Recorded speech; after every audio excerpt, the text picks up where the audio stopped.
Assalamualaikum warahmatullahi wabarakatuh. Kita lanjut lagi di pertemuan yang membahas tentang aspek hukum dalam praktek keperawatan masih dalam mata kuliah pengembangan etika dan kepribadian.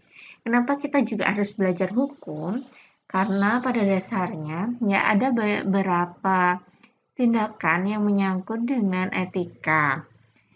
Nah, untuk memenuhi kita bisa melakukan tindakan berdasarkan etika, tentu kita harus mengetahui apa saja sih norma-norma atau nilai-nilai apa sih yang juga menyertai pada semua aspek tindakan kita. Nah, ternyata ada aspek hukum juga dalam praktek keperawatan. Yang pertama kita bahas dulu ya, aspek hukum praktik keperawatan profesional. Pengertian hukum kesehatan terlebih dahulu. Jadi, hukum kesehatan Indonesia ini adalah semua ketentuan hukum yang berhubungan langsung dengan pemeliharaan atau pelayanan kesehatan dan penerapannya. Hal ini menyangkut hak dan kewajiban bagi perorangan dan segenap lapisan masyarakat sebagai penerima pelayanan kesehatan maupun dari pihak penyelenggara pelayanan kesehatan dalam segala aspeknya, baik itu organisasi, sarana, pedoman standar pelayanan medik, ilmu pengetahuan kesehatan dan hukum, serta sumber-sumber hukum lainnya. Kalau tadi hukum kesehatan, lalu apa pengertian hukum keperawatan? Pengertian dari hukum keperawatan sendiri adalah bagian hukum kesehatan yang menyangkut pelayanan keperawatan. Jadi, hukum keperawatan ini merupakan bidang pengetahuan tentang peraturan dan ketentuan hukum yang mengatur pelayanan keperawatan kepada masyarakat. Hukum tentu punya tujuan ya, ada beberapa fungsinya, utamanya bagi perawat. Yang pertama, hukum ini memberikan kerangka untuk menentukan tindakan keperawatan mana yang sesuai dengan hukum. Kemudian, kerangka ini membantu tindakan keperawatan tersebut membedakan tanggung jawab perawat dengan tanggung jawab profesi yang lain, sehingga sebagai perawat mampu mengetahui dan mampu menentukan batas-batas kewenangannya dalam tindakan keperawatan mandiri. Dan yang terakhir bisa membantu dalam mempertahankan standar praktik keperawatan dengan meletakkan posisi perawat yang memiliki akuntabilitas di bawah hukum. Selanjutnya adalah tata hukum kesehatan dan hukum keperawatan di Indonesia. Sebenarnya tata hukum ini punya pengertian ya. Tata hukum ini adalah menata, mengatur tertib kehidupan masyarakat di Indonesia. Nah, itu artinya tata hukum kesehatan ini karena harus mengatur dan menata kehidupan masyarakat di Indonesia di bidang kesehatan, ini tidak hanya bersumber pada hukum tertulis saja, tetapi juga membutuhkan jurisprudensi, traktat, konvensi, doktrin, konsensus, dan pendapat para ahli hukum maupun kedokteran dalam melakukan fungsinya ini. Nah, hukum-hukum tertulis, traktat, konvensi, atau jurisprudensi ini punya kekuatan mengikat, ya. Tetapi doktrin, konsensus, atau pendapat para ahli tidak mempunyai kekuatan mengikat, tapi sebenarnya dapat juga dijadikan pertimbangan oleh hakim dalam melaksanakan kewenangannya dalam menemukan hukum baru. Sumber hukum kesehatan dan hukum keperawatan di Indonesia ada dua jenis, yaitu hukum material dan hukum formal.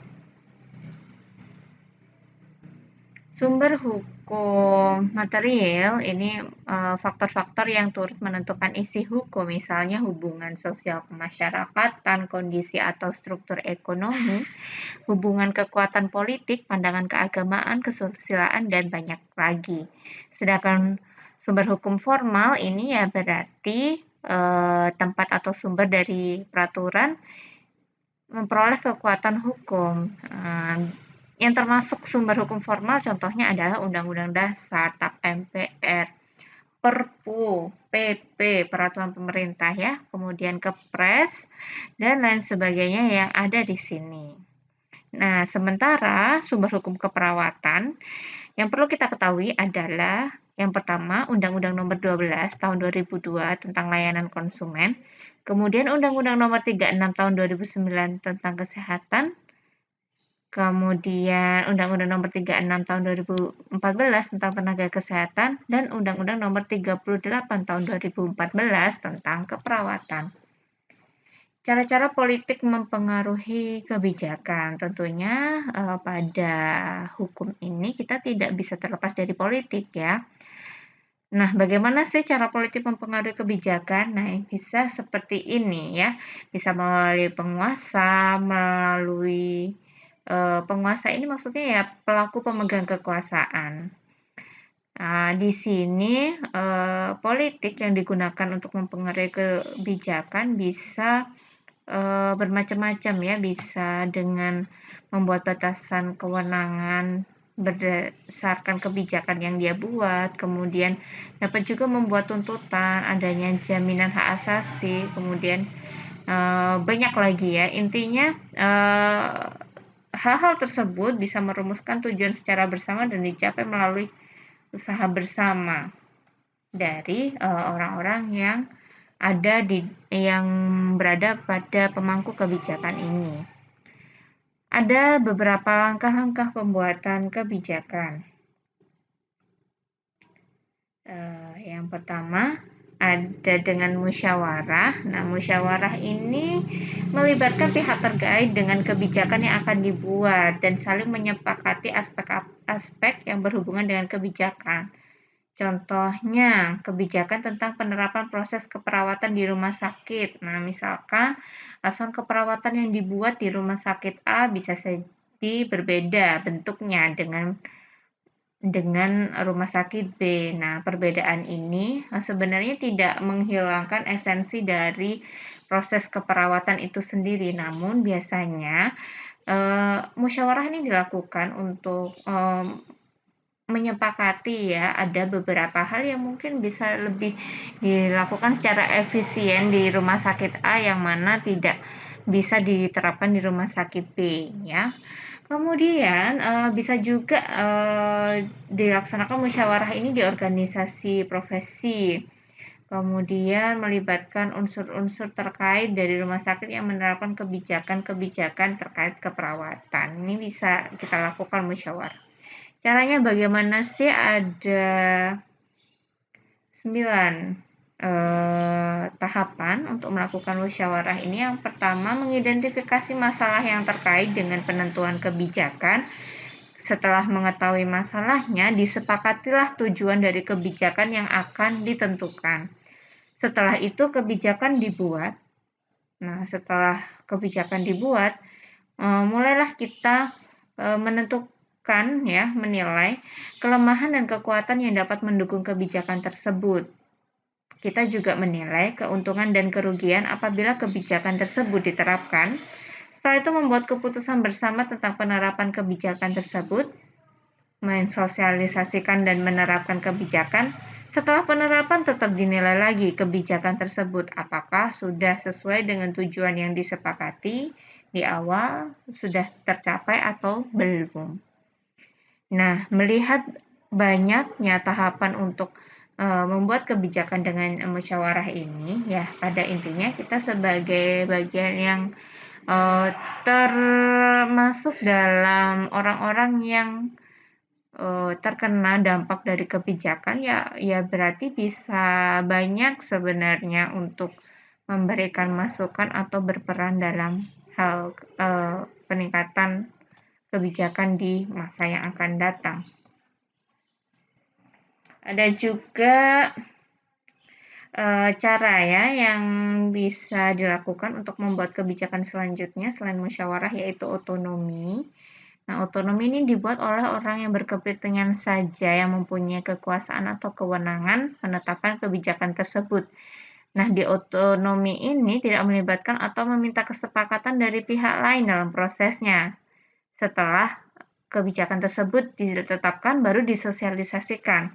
Tahapannya lebih singkat daripada tahapan dari musyawarah. Jadi yang pertama identifikasi masalah, penentuan masalah, menentukan tujuan, menetapkan kebijakan, sosialisasi, menerapkan kebijakan, menilai kebijakan yang sudah diterapkan. Jadi penilaian apakah kelemahan, keuntungan dari yang mendukung dari kebijakan ini tidak dilakukan pada fase otonomi ya. Pada cara yang otonomi ini. Kemudian penerapan kebijakan. Nah, setelah kebijakan disepakati, selanjutnya kan ditetapkan entah itu dengan surat keputusan oleh pejabat yang berwenang ataupun surat sejenis. Setelah itu mulai diterapkan pada pihak-pihak terkait. Pihak yang berwenang harus memonitor secara terus-menerus penerapan kebijakan di lapangan, sehingga bisa diketahui juga kalau misalkan diketahui dari awal ya sedini mungkin apabila timbul masalah atau kendala, sehingga bisa segera dicari upaya penanggulangannya. Kemudian, peran perawat dalam proses pembuatan kebijakan ini apa? Ya, jadi kebijakan yang melibatkan perawat dari awal sampai ditetapkan kebijakan, contohnya ya salah satunya adalah penerapan proses keperawatan. Kebijakan ini pada awalnya banyak mendatangkan protes dari perawat pelaksana yang mungkin ya yang sebagai pengguna kebijakan tersebut. Setelah dirasakan manfaatnya terutama oleh pasien, maka saat ini hampir semua institusi pelayanan kesehatan khususnya rumah sakit menerapkan proses keperawatan tersebut. Peran perawat dalam proses pembuatan kebijakan tersebut adalah seperti yang tercantum di bawah ini ya, memberikan masukan tentang permasalahan yang ada di tatanan pelayanan kesehatan yang memerlukan pembaruan atau pengembangan, kemudian memberikan kesepakatan atau persetujuan tentang kebijakan yang akan diterapkan, menerapkan kebijakan dengan penuh tanggung jawab dan dapat dipertanggungjawabkan, melakukan penilaian dan memberikan umpan balik pada pembuat kebijakan. Kemudian yang selanjutnya adalah tanggung jawab profesi keperawatan. Yang pertama mungkin di mahasiswa terlebih dahulu. Tanggung jawab mahasiswa keperawatan dalam praktek keperawatan itu apa sih kalau misalkan masih mahasiswa? Sebagai seorang calon perawat profesional ya, mahasiswa keperawatan harus tahu hak dan kewajiban pasien serta hak dan kewajiban perawat dalam melakukan asuhan keperawatan. Hal tersebut penting dalam meningkatkan mutu asuhan keperawatan dan membuat sistem asuhan keperawatan yang responsif terhadap kebutuhan dan hak pasien. Nah, untuk memenuhi tanggung jawab pada pasien dan meminimalkan kesempatan untuk pertanggungjawaban, mahasiswa keperawatan ini membutuhkan beberapa hal berikut ya. Yang pertama, keyakinan bahwa mereka siap untuk memberi perawatan pada pasien. Jadi untuk menyiapkan diri untuk memberi perawatan pada pasien itu bukan saat sudah kita berhadapan dengan pasien, tetapi mulai dari saat menjadi mahasiswa. Kemudian kita juga butuh sebagai mahasiswa keperawatan tambahan bantuan atau supervisi ya dalam situasi kalau misalkan belum merasa siap seutuhnya dalam melakukan pemberian perawatan pada pasien. Selanjutnya kita butuh persetujuan dengan kebijakan tempat praktik kalau saat praktek klinik ya atau profesi di mana mahasiswa diizinkan untuk mendapatkan pengalaman praktiknya. Dan selanjutnya persetujuan dengan kebijakan dan definisi tanggung jawab oleh institusi pendidikan keperawatan. Jadi perlu beberapa persetujuan ya, tidak hanya dari rumah sakitnya tapi juga dari institusi pendidikan keperawatan Anda. Yang mahasiswa yang kalanya bekerja dengan sistem part-time ya, walaupun full dalam satu shift, maksudnya part-time ini adalah membantu perawat secara temporer. Ya, jadi dalam 8 jam shift-nya, mungkin kalau di Indonesia kan 8 jam ya. Nah, itu perawat secara paruh waktu membantu pekerjaan perawat yang ada selain melaksanakan kewajibannya sebagai mahasiswa. Nah, namun yang perlu diingat juga bahwa dia ini sebenarnya legal ya, dapat melaksanakan tugasnya sebagai tugas perawat pada umumnya, namun dalam supervisi perawat yang ada di atas, ya, yang kita ikuti, yang supervisor kita saat menjadi mahasiswa. Kalau misalkan sudah jadi perawat, nah ada tanggung jawab hukumnya, ada kenapa sih perlu tanggung jawab hukum ini ya dalam melaksanakan praktek keperawatan? Hubungan kita sebagai perawat dengan pasien ini dapat menimbulkan aspek hukum, baik aspek hukum perdata, administrasi, atau bahkan pidana yang sebelumnya mungkin sudah saya bahas di topik yang sebelumnya. Ya kalau misalkan kalau di flashback di materi sebelumnya, kalau hukum perdata ya dapat menimbulkan gugatan perdata. Contoh-contohnya melanggar aturan hukum, tidak terpenuhinya janji atau kealpaan dari perawat, kecerobohan, ya, atau bahkan berdampak pada kecacatan atau kematian ya pada beberapa orang karena kecerobohan tersebut. Nah, kalau udah yang ada dampak secara kecacatan ataupun bahkan kematian, nah ini berarti kan double ya, tidak hanya tanggung gugat perdata tapi juga pidana karena sudah ada pelanggaran pidananya. Melaksanakan praktek keperawatan. Peran perawat ini ada dibagi dua ini ya. Peran perawat mandiri yaitu sesuai dengan Undang-Undang Nomor 38 ya tahun 2014 tentang keperawatan.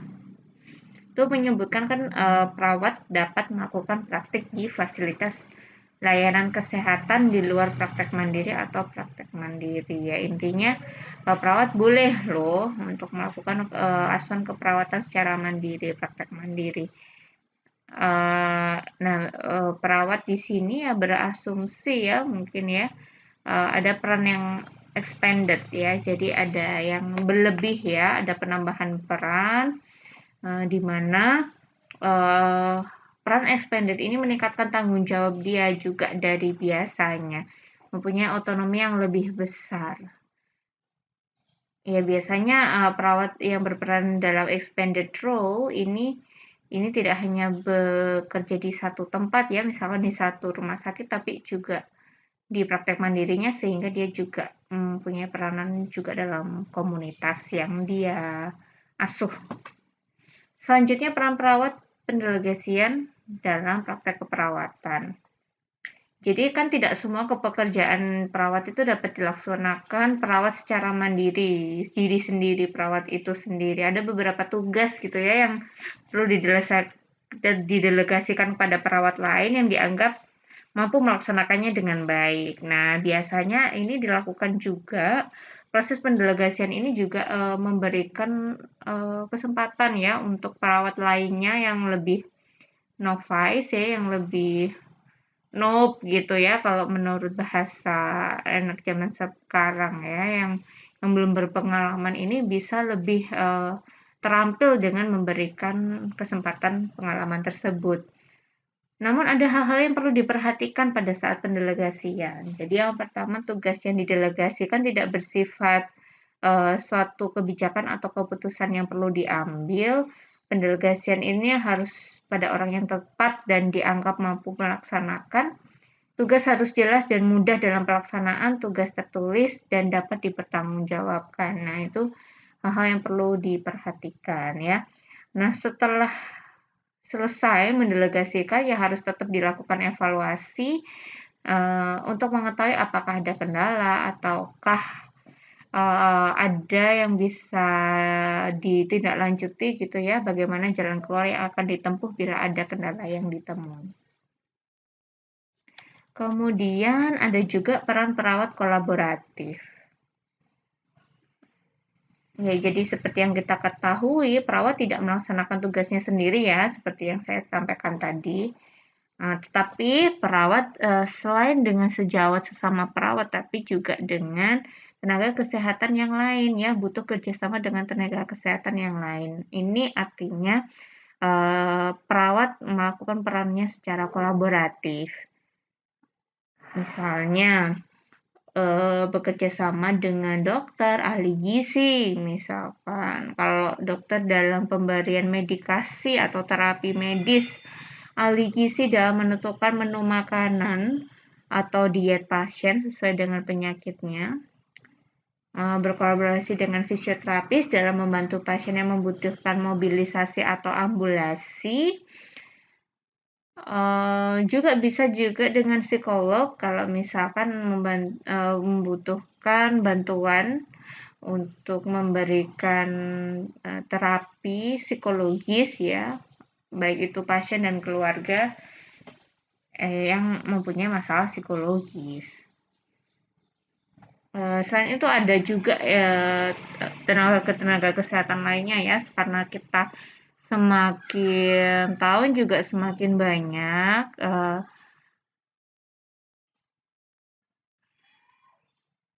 tenaga-tenaga yang spesifik gitu ya, yang punya spesialisasi pada bidang tertentu yang sebenarnya mendukung untuk kesembuhan pasien. Nah, itu artinya ya kita harus berkolaborasi dengan mereka ya.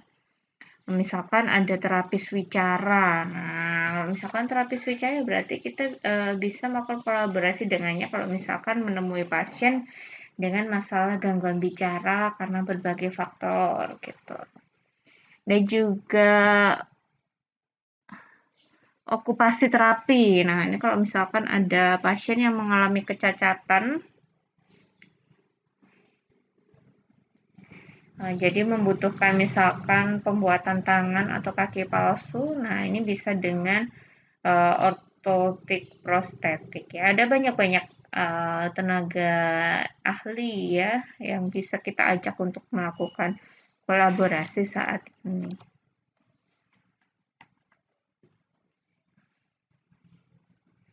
Kemudian bagaimana sih pertanggungjawaban liabilitas dalam praktek keperawatan? Pada prinsipnya kan semua tenaga profesional punya kewenangan atau tanggung jawab tertentu dalam kehidupan profesionalnya.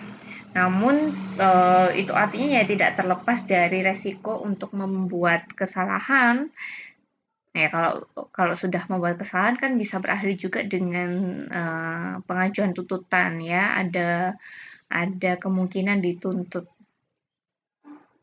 Nah, perawat yang profesional ya punya tanggung jawab terhadap setiap bahaya yang ditimbulkan dari kesalahan tindakannya.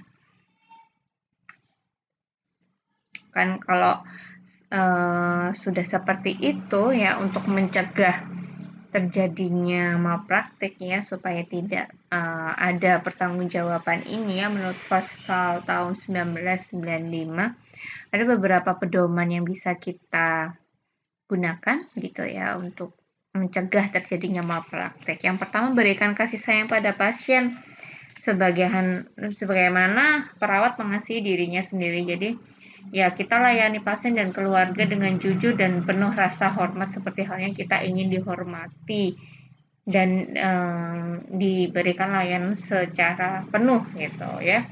Selanjutnya bisa kita gunakan pengetahuan keperawatan ya yang kita punyai untuk menetapkan diagnosa keperawatan yang tepat. Jadi untuk mengambil diagnosa ini ya jelas butuh kita melakukan pengkajian yang benar-benar kita lakukan sehingga diagnosa ataupun rencana keperawatan yang kita ambil ini benar-benar tepat. Selanjutnya kita ada tanggung jawab juga untuk mengutamakan kepentingan pasien.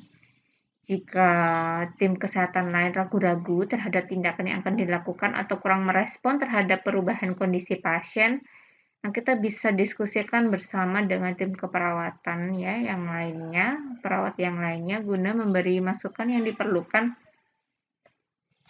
bagi tim kesehatan yang masih ragu-ragu tersebut. Selanjutnya tanyakan saran ya dan pesan yang diberikan oleh dokter. Jika pesan tidak jelas Apalagi kalau pemberian pesan atau saran itu melalui telepon. Jadi harus benar-benar dipastikan dan diulang kembali oleh perawat dan dipastikan lagi bagi dokter yang memberikan pesan tersebut. Supaya tindakan-tindakan yang tidak tepat, nah itu bisa terhindari kalau misalkan penyebabnya adalah karena misinformasi dalam pemberian saran dan pesan oleh dokter tersebut. Selanjutnya, tingkatkan pengetahuan perawat secara terus-menerus. Jadi pengetahuan atau kemampuan yang dimiliki ini diharapkan ya senantiasa terbaru ya, mutakhir. Nah, jadi mengikuti perkembangan terbaru yang terjadi di lapangan. Tetap terus belajar.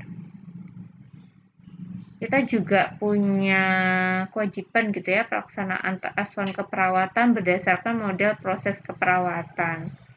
Kita bisa hindari kekurang hati-hatian dalam memberikan asuhan keperawatan. Jadi pada dasarnya kita sebagai seorang perawat yang profesional itu tidak sebagai perawat ya atau tenaga medis yang hanya melakukan tindakan yang seperti biasanya ya, tidak hanya saya biasanya tugasnya merapikan tersebut setiap hari, tugasnya hanya merapikan tempat tidur, kan tidak. Atau saya tugasnya hanya melakukan suction pada pasien. Nah, kalau misalkan pasiennya mempunyai tanda kontraindikasi dilakukan suction, apa ya harus disaksin juga? Kan tidak. Nah, untuk melakukan hal tersebut, nah harus berhati-hati dalam melakukan asuhan keperawatan. Kemudian kita harus catat betul-betul ya rencana keperawatan kita dan juga respon pasien saat kita melakukan asuhan keperawatan secara lengkap dan jelas. Misalkan saat kita berada di ruang bayi ya, saat kita menimang-nimang bayi gitu, kok dia di beberapa detik antara jam 11 sampai jam 11.15 misalkan. Oh, kok sepertinya dia ada henti nafas 1 kali ya, dia agak panjang gitu sampai akhirnya dia mengambil nafas kembali. Mungkin sekitar 10 detik tidak bernafas. Nah, itu ya betul-betul harus dicatat ya. Jangan karena melihat 10 detik berikutnya kembali lancar kembali, oh berarti responnya baik-baik saja. Oh, tidak. Jadi sekecil apapun kejadian, itu catat secara lengkap dan jelas pada catatan atau rekam medis keperawatan. Jika perlu, lakukan konsultasi dengan anggota tim lainnya. Biasakan bekerja berdasarkan kebijakan organisasi atau rumah sakit dan berdasarkan SOP ya. Kalau misalkan melakukan pelimpahan tugas, ya lakukan secara bijaksana dan ketahui lingkup tugas masing-masing. Sebisa mungkin tidak menerima atau meminta orang lain melakukan tanggung jawab yang sebenarnya tidak bisa Anda tangani sendiri. Begitu. Baik, selanjutnya regulasi keperawatan. Nah, di regulasi keperawatan ini yang pertama adalah legislasi keperawatan ya. Alhamdulillah kita punya undang-undang yang mendasari praktik profesional kita sebagai seorang perawat, yaitu Undang-Undang Nomor 38 Tahun 2014. Nah, ini isinya sebenarnya banyak sekali ya. Ya, mulai dari jenis perawat, pendidikan tinggi keperawatan, dan seterusnya. Ini tujuannya apa sih Undang-Undang Praktek Keperawatan ini sebenarnya dibuat buat melindungi masyarakat terhadap praktisi keperawatan itu sendiri. Kalau misalkan ada layanan yang dilakukan oleh perawat secara tidak aman. Selain itu juga melindungi perawat sendiri dalam melakukan layanan keperawatannya. Yang sebelumnya di tahun-tahun sebelum 2014 sebelum disahkannya undang-undang terkait perawat ini kan perawat masih seperti kurang gitu ya di praktek yang dilakukannya seperti kurang terlindungi gitu ya wewenang-wewenangnya. Selanjutnya adalah tentang kredensial. Nah, apa sih kredensial itu sebenarnya? suatu proses determinasi dan memelihara kompetensi praktek keperawatan. Proses kredensial ini ya salah satu cara memelihara standar praktik profesi keperawatan yang bertanggung jawab ya atas pendidikan anggotanya. Meliputi apa saja sih kredensial ini? Yang pertama adalah lisensi atau izin praktek keperawatan. Lisensi keperawatan adalah suatu dokumen legal yang mengizinkan seorang perawat untuk memberikan keterampilan dan pengetahuan keperawatannya secara spesifik kepada masyarakat dalam suatu wilayahnya ya, atau suatu yurisdiksinya. Nah, ini bisa kita pahami ya bahwa di keperawatan ini lisensinya ini berupa STR ya, surat tanda registrasi bagi perawat. Nah, STR ini bisa didapatkan oleh Anda jika sudah lulus ujian kompetensi yang terselenggara secara nasional ya dan dianggap sah oleh Majelis Tenaga Kesehatan Indonesia.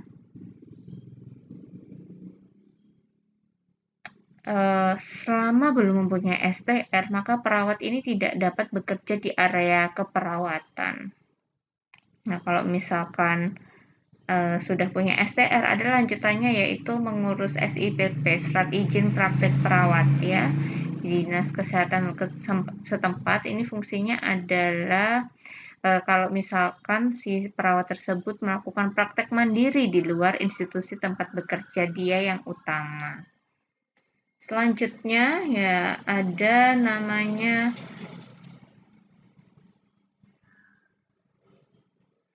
setelah lisensi ada namanya registrasi. Nah, maksudnya kenapa sih maksud registrasi ini ya? Jadi kalau misalkan perawat itu sudah tercatat nggak sih di Dinas Kesehatan atau Kementerian Kesehatan setempat? Ya, kalau belum ya perlu dilakukan. Nah, fungsinya ya dimaksudkan sebagai pencatatan resmi terhadap perawat yang telah mempunyai kualifikasi dan diakui secara hukum untuk melakukan tindakan keperawatan.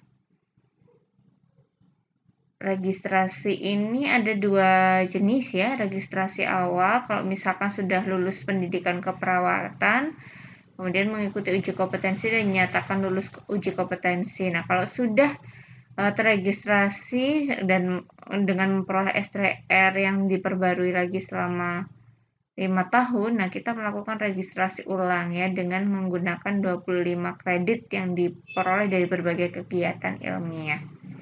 Nah, keseluruhan kredit tersebut merupakan kegiatan sertifikasi. Jadi, registrasi keperawatan ini ya memang sebuah proses administrasi yang harus ditempuh ya bagi seseorang, ya bagi perawat yang ingin melakukan layanan keperawatan kepada orang lain dengan kompetensi yang dimilikinya. Yang selanjutnya adalah sertifikasi. Sertifikasi ini merupakan pengakuan akan keahlian dalam area praktek spesialisasi keperawatan tertentu. Yang dimaksud sertifikasi ini kalau menurut SK Menkes ya adalah penilaian terhadap dokumen yang menggambarkan kompetensi perawat yang diperoleh melalui kegiatan pendidikan atau pelatihan maupun kegiatan ilmiah lainnya dalam bidang keperawatan. Nah, ini juga bagian dari kredensial bagi tenaga profesional perawat yang menjamin masyarakat tentang kualifikasi keperawatan tenaga profesional keperawatan ini gitu ya. Jadi spesifik itu. Sertifikasinya diperoleh dari PPNI atau ANA, kemudian organisasi kesehatan yang berbadan hukum yang diakui oleh pemerintah dan institusi mandiri yang mempunyai kemampuan melakukan praktek keperawatan kekhususan dalam hal mensertifikasi. Jadi tidak asal kita dapatkan gitu ya. Yang selanjutnya masih ada yaitu akreditasi. Akreditasi ini adalah suatu proses oleh pemerintah bersama-sama organisasi profesi dalam menilai dan menjamin akreditasi status suatu institusi atau program atau pelayanan yang menemukan proses-prosesnya dalam melakukan layanannya. Kalau misalkan institusi pendidikan keperawatan itu bisa diakreditasi oleh Badan Akreditasi Nasional dan LAM, Lembaga Akreditasi Mandiri setiap 5 tahun. Ini fungsinya adalah menentukan pencapaian standar minimum dalam penyelenggaraan. Kalau misalkan dalam hal ini adalah penyelenggaraan pendidikan, ya bisa A, B, C gitu ya, atau masih izin operasional. Ini status akreditasi ini ditentukan berdasarkan nilai yang diperoleh dalam hal tersebut ya. Tujuannya ya mempertahankan program pendidikan yang dapat dipertanggungjawabkan gitu ya. Kemudian mengevaluasi keberhasilan program pendidikan keperawatan dan mengkaji apakah program pendidikan keperawatan ini sudah mencapai standar akreditasi. Selain itu juga akreditasi ini bisa memberikan informasi kepada masyarakat tentang standar gitu ya dari institusi yang dituju ini. Nah, kalau misalkan ada level-level dari A, B, C ini akan bisa terus mengembangkan program pendidikan keperawatan supaya mutunya semakin lebih baik lagi.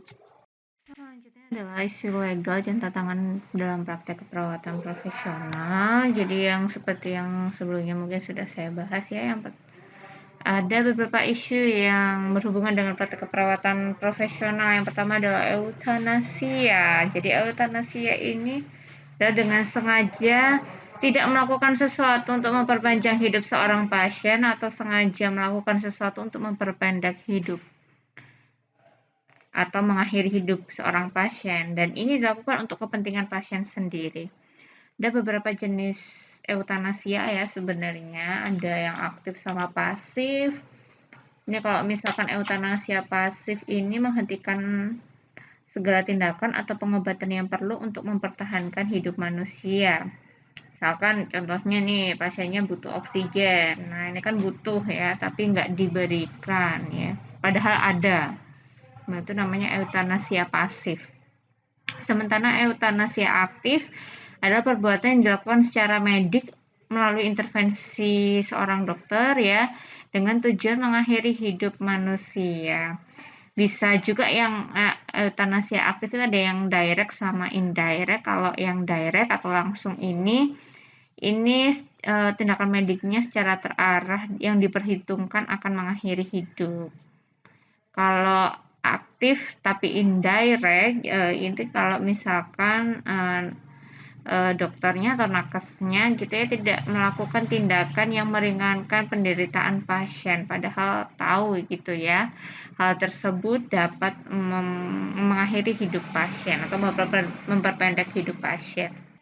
Nah, pelaksanaan eutanasia ini ya sebenarnya masuk ke dalam pelanggaran pidana ya. Dari pasal-pasal yang tertera di sini ya, dari pasal 338 KUHP ya, barang siapa dengan sengaja menghilangkan jiwa orang lain, penjaranya hukuman penjara selama-lamanya 15 tahun, kemudian ini sama dengan kita melakukan pembunuhan gitu ya. Atau pasal 340 sengaja merencanakan terlebih dahulu menghilangkan jiwa orang lain dihukum karena pembunuhan direncanakan. Nah, ini juga bisa dihukum selama-lamanya 5 tahun atau bahkan minimal 5 tahun atau selama-lamanya dikurung seumur hidup. Kemudian yang kedua adalah aborsi ya. Ini juga termasuk isu-isu yang berhubungan dengan praktek keperawatan profesional lainnya ya. Aborsi atau pengguguran kandungan kalau misalkan saat awal fetus pada periode gestasi ini dilakukan pengguguran gitu ya, sehingga si fetus ini tidak mempunyai kekuatan untuk bertahan hidup. Nah, aborsi ini merupakan pemusnahan yang melanggar hukum atau menyebabkan lahir prematur dari fetus manusia tersebut sebelum masa lahir secara alami.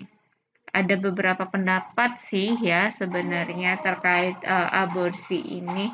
Sementara kalau di Indonesia tercantum pada pasal 347 sampai 349. Nah, ini tidak diperbolehkan ya. 347 misalkan wanita yang sengaja menggugurkan atau mematikan kandungannya atau menyuruh orang lain untuk itu diancam dengan pidana. 348 kalau misalkan melakukan sesuatu dengan sengaja yang menyebabkan keguguran atau matinya kandungan dapat dikenai penjara paling lama 12 tahun.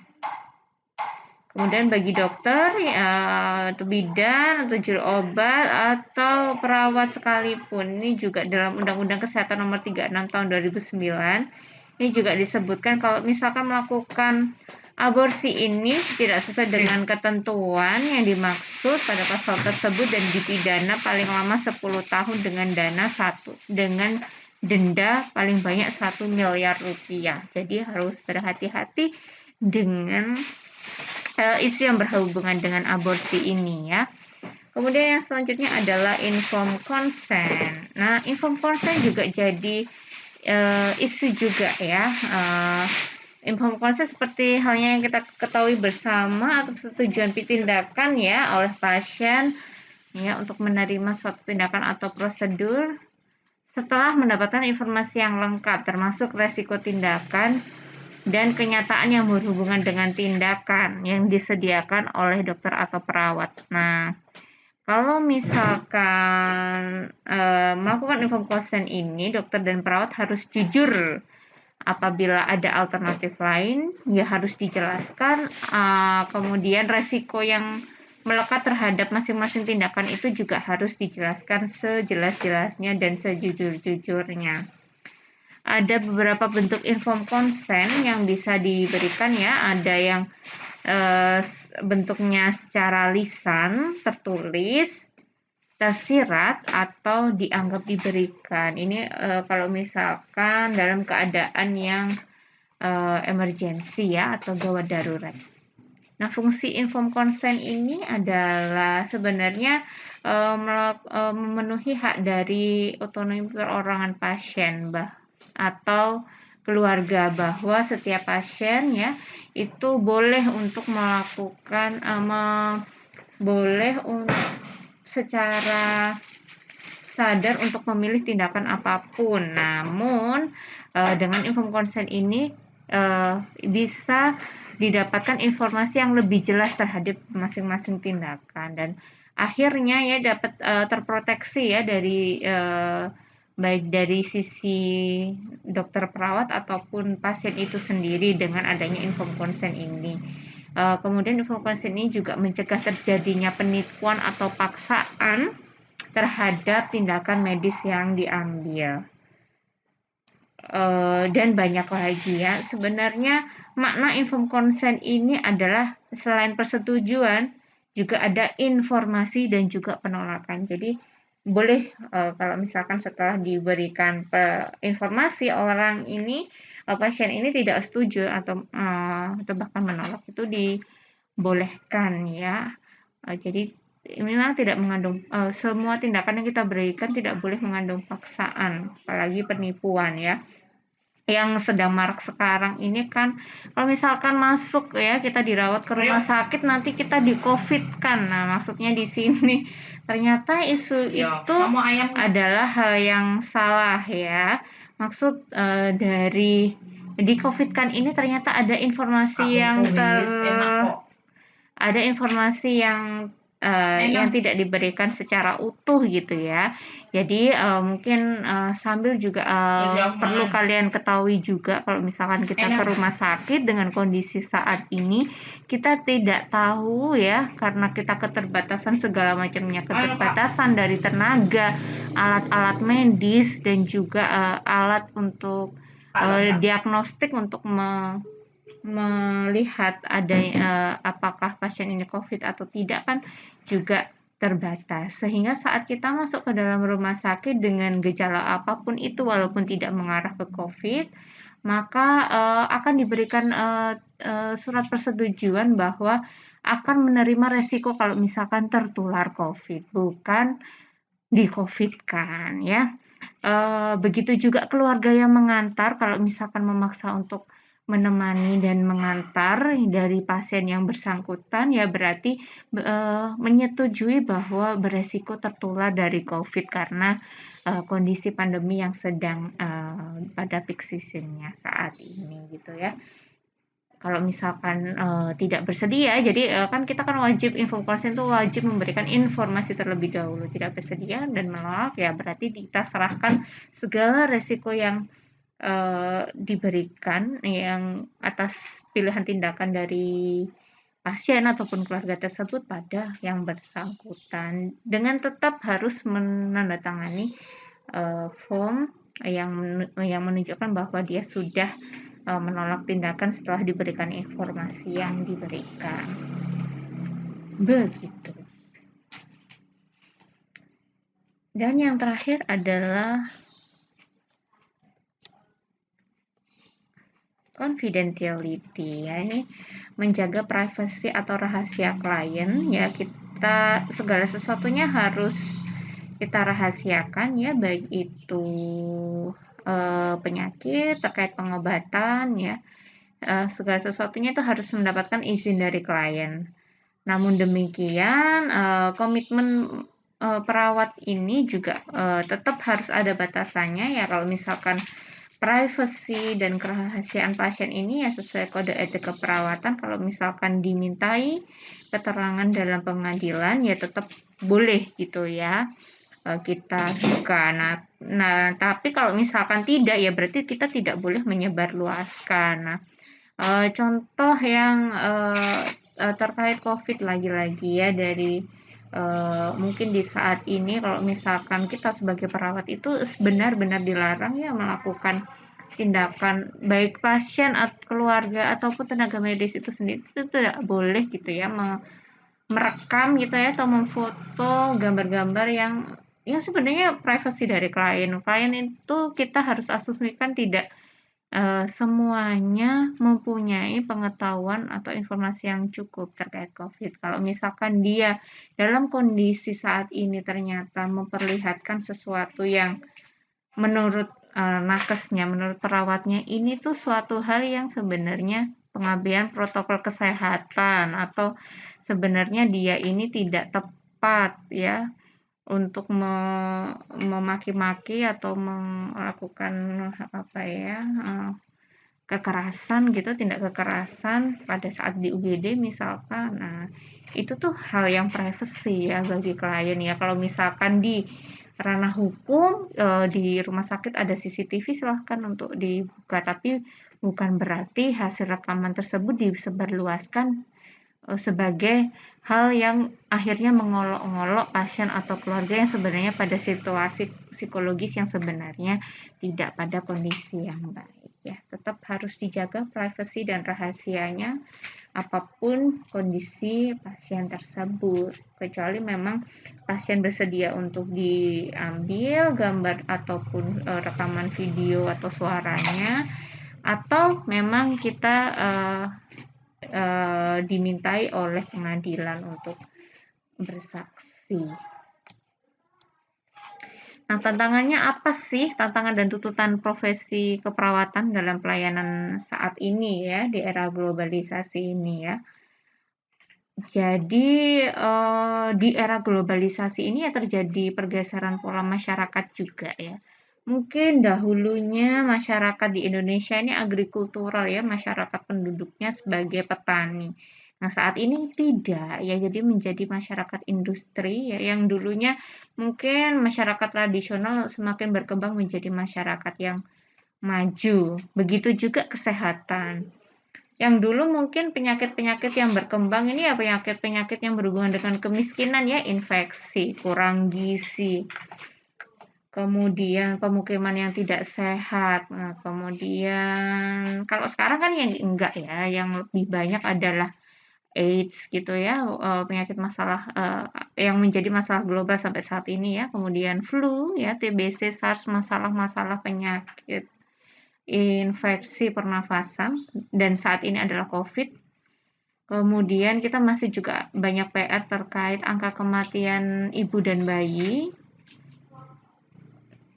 Itu juga masih jadi tantangan yang besar bagi kesehatan saat ini.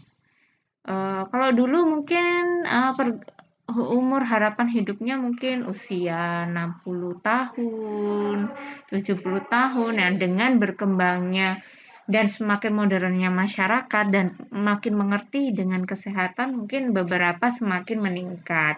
Tapi juga ada lagi yang berkembang saat ini adalah penyakit-penyakit degeneratif yang mungkin dulunya hanya dimiliki oleh orang-orang lansia. Nah, sekarang nih penyakit degeneratif kayak hipertensi, gagal ginjal kronis, diabetes mellitus cenderung lebih mudah orang-orang yang memiliki penyakit tersebut. Nah, dengan banyak perubahan tersebut ya, banyak juga yang harus kita lakukan perubahan juga dari sisi kita sebagai seorang perawat.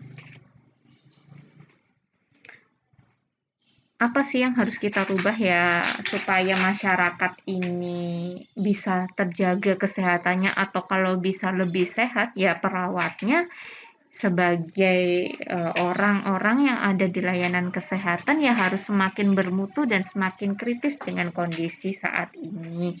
Jadi tidak hanya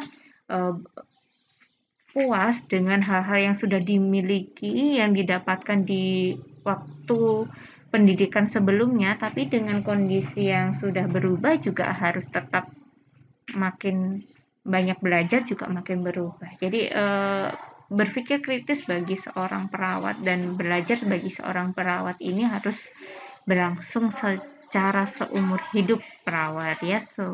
Untuk apa yang mendukung layanan kesehatan di masa saat ini ataupun masa yang akan datang.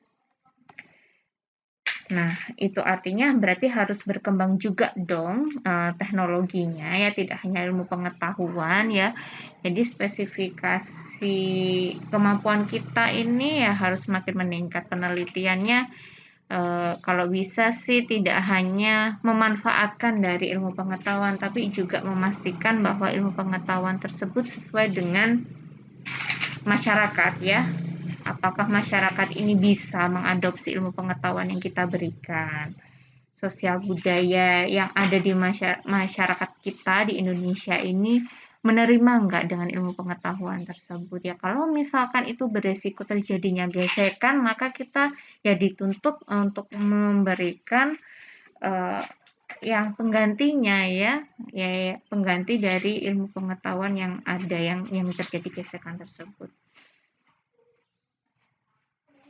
Kemudian kita juga tertuntut juga adanya layanan kesehatan secara global yang orang-orang itu dengan bebas ya boleh mengakses kesehatannya tuh, mengakses layanan kesehatannya tuh dimanapun dia mau kalau misalkan dia mampu.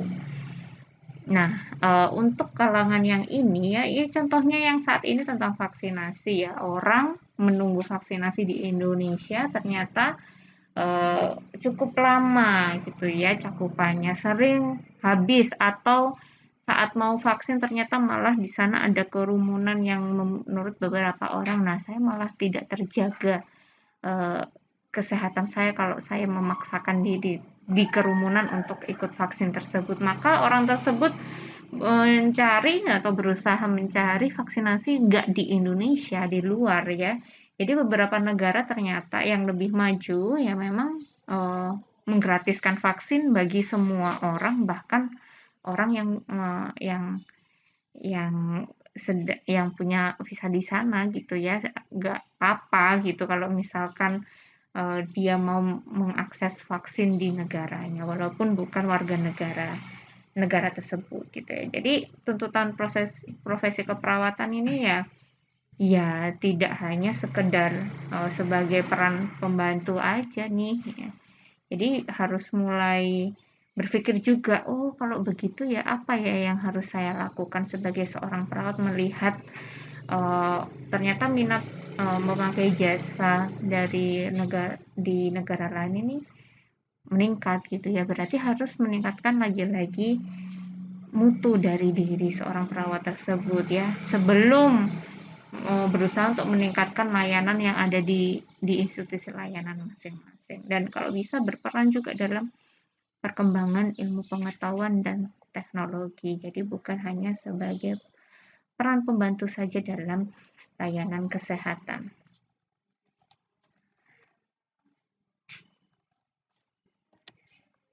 Mungkin itu ya terkait aspek hukum, kemudian bagaimana seorang perawat itu juga mempunyai tantangan-tantangan gitu ya, dan tantangan-tantangan dan tuntutan dari profesi keperawatan yang ada di masa saat ini dan di masa yang akan datang.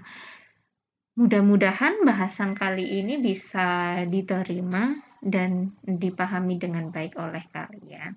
Terima kasih sudah menonton ya pembahasan saya di sini. Sampai jumpa di pertemuan selanjutnya. Terima kasih. Assalamualaikum warahmatullahi wabarakatuh.